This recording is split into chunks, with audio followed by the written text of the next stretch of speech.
Happy Wednesday. Welcome to Breaking Points. Yep. With Ryan and Emily. That's right. Right. Emily, by the way, programming note, will be in the new media chair at the White House later today, asking Caroline Leavitt something. Something. We don't want to give anything away. I've got an idea. So my paperback came out yesterday. You should ask Caroline if she has read The Squad. Yeah. And say, like, by the way, it came out in paperback yesterday. So if you've been waiting to get the cheaper version. So this is a good idea for the question itself. I can say, right. Amazon.com, paperback, out today, whatever, $19.99, however much it costs. Yeah, if she wants to understand how AIPAC operates in Washington, this would be the book for her. I think they are curious these days. Yeah. Let's put it that way. They could learn. Ryan, I have a gift for you. What you got? All right, so you were gone last week, so I couldn't give it to you, but... Look at that. This is a Teenage Mutant Ninja Turtle. It's a Turtle Boy shirt. Ride the Turtle. That's from Turtle Boy. That's from the goodness. Turtle Boy merch shop. Well, I went to University of Maryland, and their slogan is "Fear the Turtle." That's right. So there we go. It works either way. You could be walking around the Rehoboth. We had a bunch of people angry about that interview. Oh, I saw. Because he's kind of crazy. He's a controversial man. Yes. He's a controversial man. But now you can rock his merch. It's the craziness, and craziness is, putting it lightly perhaps, that allows him to be so dogged in some of these cases. Does not mean I endorse everything the man has done. No. Or will do. Nor should you have to endorse everything that he has done or will do in order to interview him on a really important case. Right. And anyway, basically how this all happened is that I was on his website and I noticed he had a merch shop and I was like, oh boy. This is amazing. Thank you for this. That's pretty funny. I was like, there's something there. Amazing.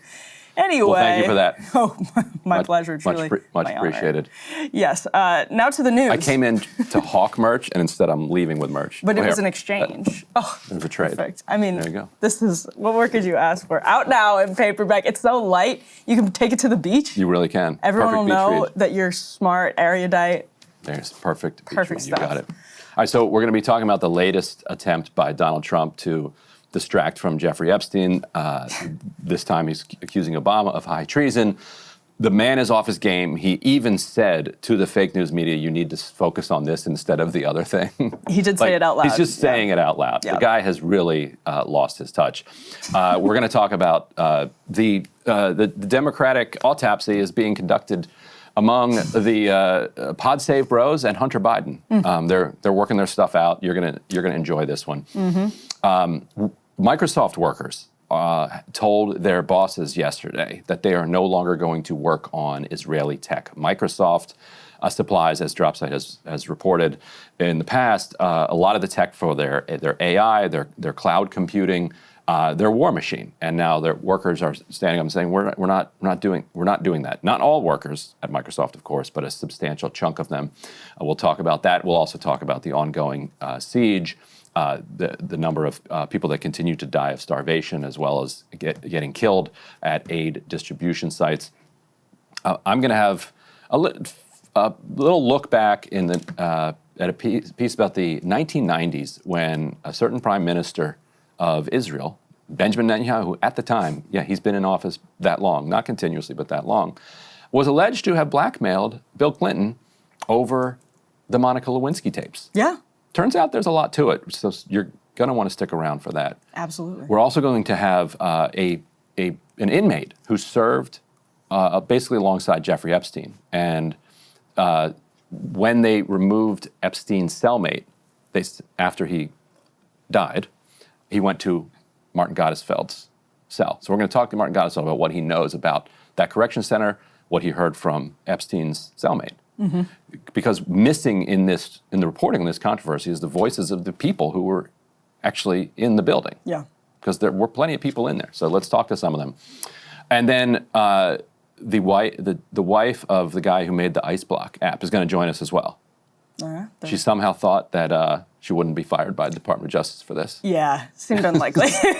We're going to ask her, we're going to say, hey, cool app as far as I'm concerned, but you thought that was going to be okay?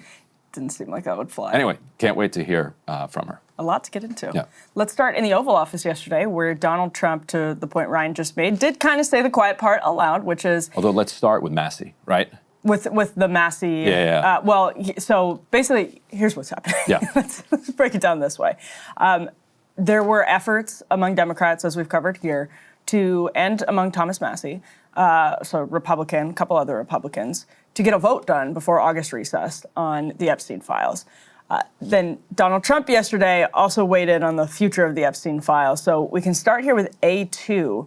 This is Thomas Massie weighing in on... Oh, Mike Johnson. Sorry, I'm totally throwing you off here. But House Speaker Mike Johnson shut down the floor basically yesterday and said, we are not going to take lessons on transparency from the Democrats who covered up for Joe Biden's health crisis. That was the line. Let's roll the clip. The House Rules Resolution sets a good standard and requires all credible evidence to be released, and that's exactly where the White House is. There's no, as I've said many times over the last, as I've said many times, there's no daylight between the White House and the House. You have to allow the legislation to ripen, and you also have to allow the administration the space to do what it is doing. The president has said clearly, and he has now ordered his DOJ to do what it is we've all needed DOJ to do for years now, and that is to get everything released. So they're in the process of that. There's no purpose for Congress to push an administration to do something that they're already doing.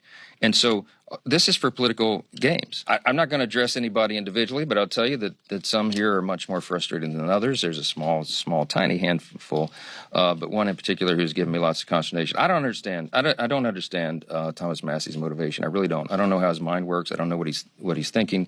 Thomas Massie could have brought his discharge petition any time over the last 4.5 years.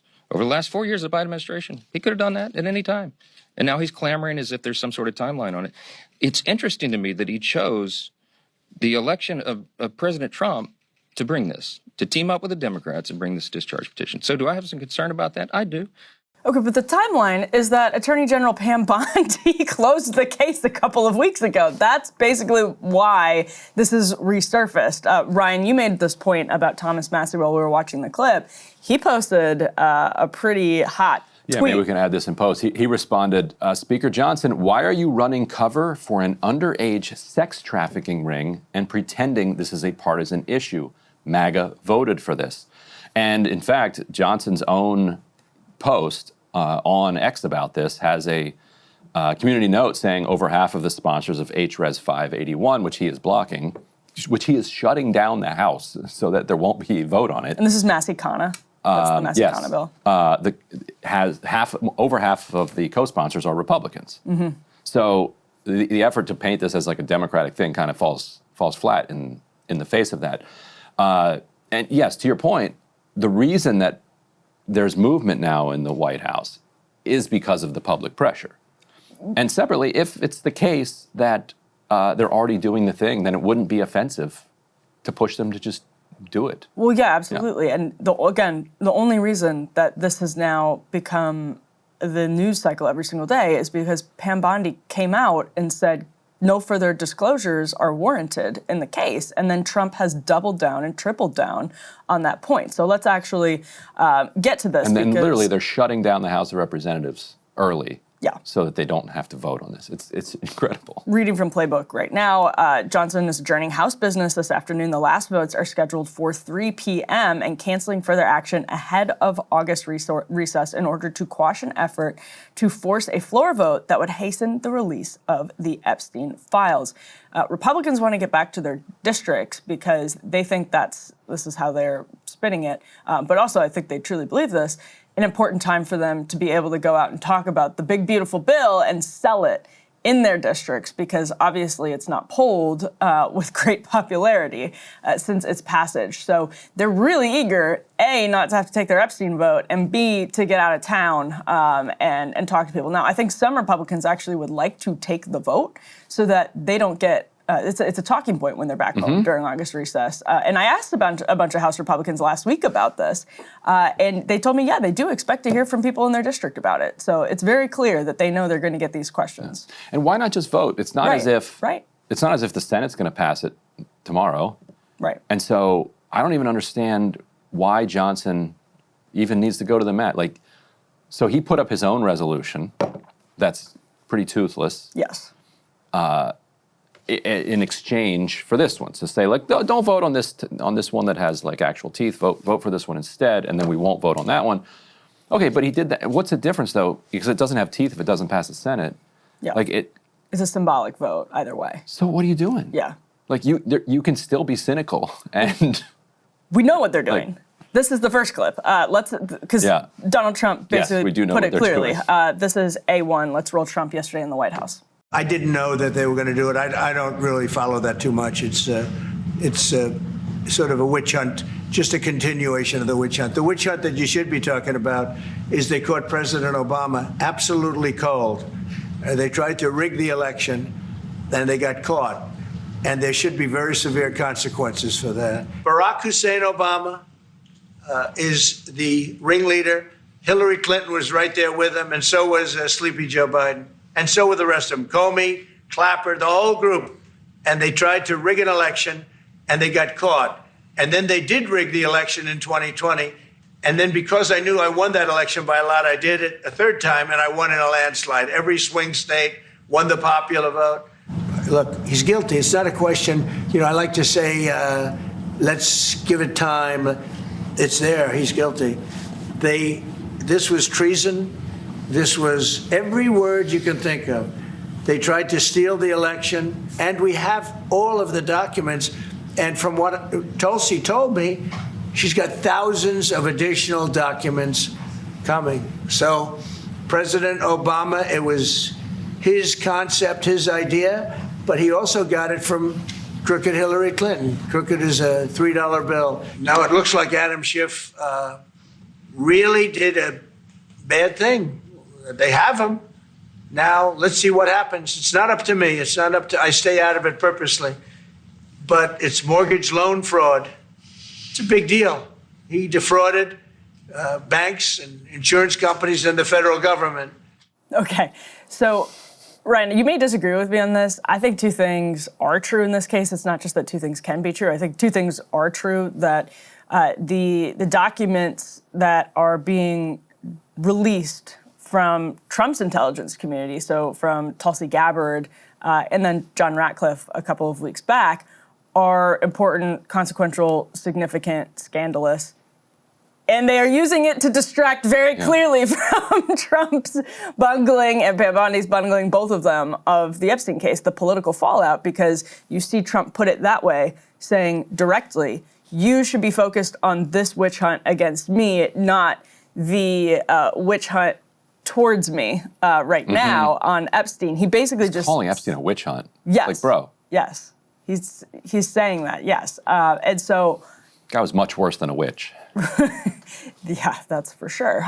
But this is the timing of the Gabbard document dump is very convenient for Donald Trump, obviously, because it sucks oxygen away from the Epstein story. And also for Gabbard, who had been in the doghouse. And then yesterday at the White House, Trump says she's the best one in the room right now. Something like, real pat on the head for Gabbard, who's kind of now back in the good graces. And tell me if I'm, so just for people that aren't following exactly what the revelations are here, essentially, and you correct me if I'm getting the narrative wrong here, essentially throughout the 2016 election, the intelligence community, according to these documents, assessed that Russia was not actually trying to hack into election systems. Mm-hmm. That's actually contradicted by what Reality Winner leaked, because the intelligence community believed that they tried to get into North Carolina and some other election systems with these phishing expeditions that they found. They don't know what they were going to do when they're in there, because oftentimes these foreign actors or hackers will just get in and sometimes steal stuff just to hang out there in case they want to do something later. In any event, let's say IC is saying they're not trying to change the votes or do anything like cyber hacking around the election. Well, and we do have emails of them saying that was their belief at the time. Right. That's sort of what Tulsi's releasing. Yeah, and right. And there's no evidence they did. Right. There's that Reality Winner evidence that they tried. And these documents are after the election. Right. So this is December of. So Tulsi Gabbard on Friday dumped a bunch of documents and put them together sort of in this narrative framing to show how Barack Obama, this is the contention, Barack Obama directed the intelligence community to first enhance its interpretation of what happened between Russia and Trump. Right, and so it's a December 9th meeting, which includes Clapper, Brennan, Susan Rice, John Kerry, Loretta Lynch, Andrew McCabe, and others, December 9, 2016, with Obama. Then they say there's an email to the IC leaders asking them to create a new assessment, quote, per the president's request. And that's from Clapper's executive assistant that details the, quote, tools Moscow used and actions it took to influence the 2016 election, right, unquote. Now, here's where what Democrats are doing is dirty. So they're acknowledging that there's no attempt to kind of hack the election. Right. What they're doing is they're redefining what hack means and what cyber means. Yep. Tools Moscow used and actions it took to influence the 2016 election. What they will eventually find is like a couple $100,000 worth of Facebook ads. Memes, yeah. Yeah. And they will, and like attempts to like organize Black Lives Matter rallies that like 3 people showed up for. Basically, these ham-fisted attempts, you could go back and read the 2017 Senate report, these hilariously ham-fisted attempts to like stoke the anger of boomers over trans issues, BLM, and all of that. And so what Democrats would say, if they had a legal defense here, they'd say, those are cyber attempts. Right. That's what so they're changing. Right. That is cyber. Totally. That is cyber. 100%. But they're playing with your understanding of the word cyber. Yep. The problem for Trump here is that's dirty. Yep. But politics is dirty. Is that illegal? Mm-hmm. Now, is it an assault on the dignity of our democracy? Yes, it is. Mm-hmm. Is it gross? Is it awful? Yes, it's all those things. It's also pretty standard politics.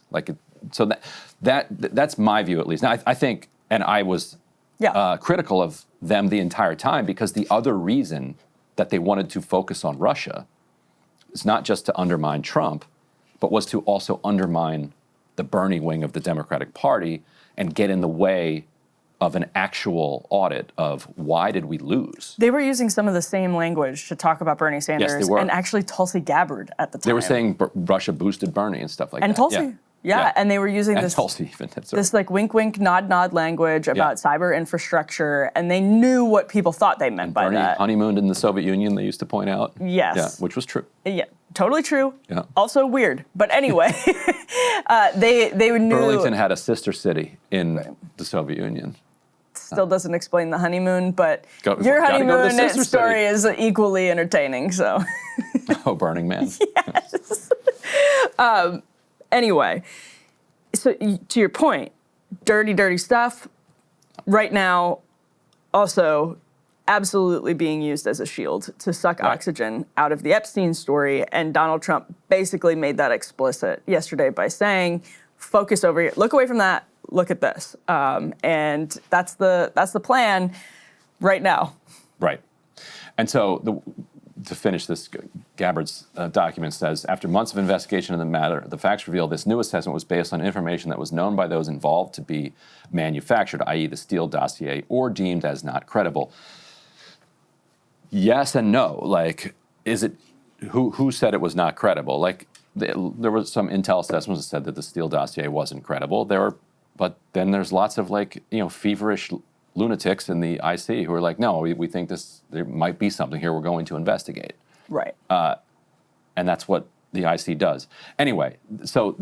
the new documents reveal that Obama directed this. Right. So there's an email saying, per the president, I think it's from Clapper's team, it says, per the president. Per the president's request. We're basically coming up with a new intelligence report, other than this one, that downplays the confidence that we have that Russia influenced. But your point is exactly right. You can weigh on your own how important you think these documents are, but clearly they're an attempt to distract from what's going on with Epstein. And the problem, I think, for Republicans here is that, I've spent the last almost decade watching Republicans organize most of their kind of subcultural politics around pedophilia and the idea that there are pedophiles everywhere, and that there are these organized sex trafficking rings that are being operated by Democrats and Podesta and Clinton.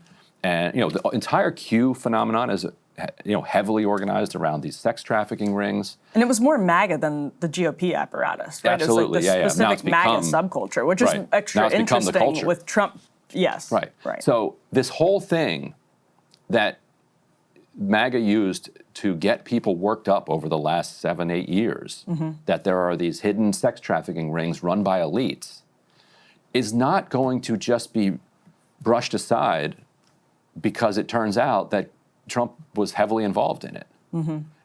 And they're not going to look away just because there's some new Russiagate documents. No, It's no. pretty funny that we're going to be using Russiagate. Both parties will use Russiagate as a distraction from other things for the rest of our lives. But it's actually, I was thinking about this yesterday.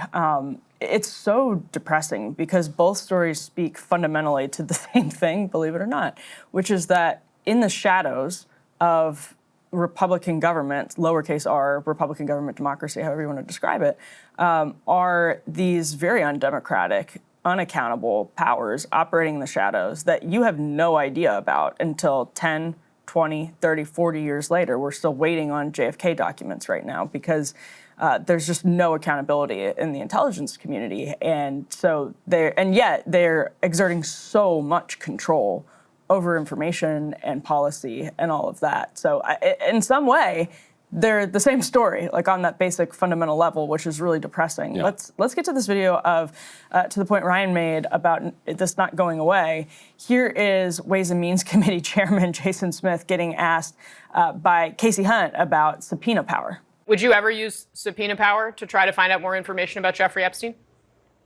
Well, you may use subpoena powers at any point. That is not a common thing that I have utilized within the Ways and Means Committee. But if I felt like that it was a priority for Americans, then of course.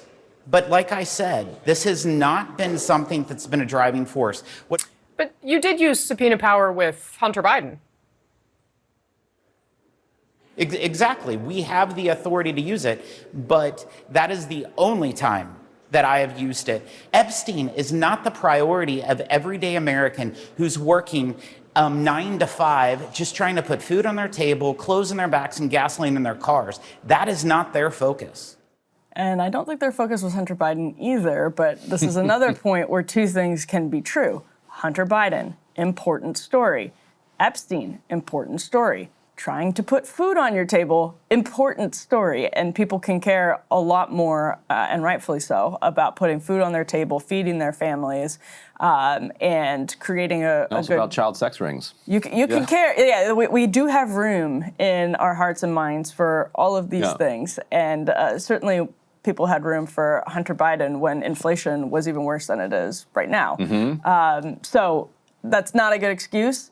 It does show, to the point you were making, Ryan, how silly it is. They are not just voting on this, and it seems as though they're not voting on it because of the president not wanting to continue giving an inch, and fearing that they'll eventually have to give up a mile and do even more disclosures from the Department of Justice. Right, yeah. Trump clearly told Johnson, don't vote on this.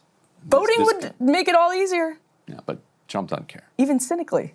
Yeah. So the other thing they're doing is bringing Ghislaine Maxwell out. Yes. You can put up. So they're inviting her to testify, tell us, like, hey, actually, are you and your dad Mossad agents? Mossad says you're not. So I don't know. So Ghislaine Maxwell's attorney, David Marcus, told CNN, quote, "I can confirm that we are in discussions with the government and that Ghislaine will always testify truthfully. We are grateful to President Trump for his commitment to uncovering the truth in this case," unquote. So it is likely that we'll get to hear from Ghislaine if she makes it to the hearing. So that'll be now. What, like, okay, if she says she's not Mossad, like, do we then just wrap this up?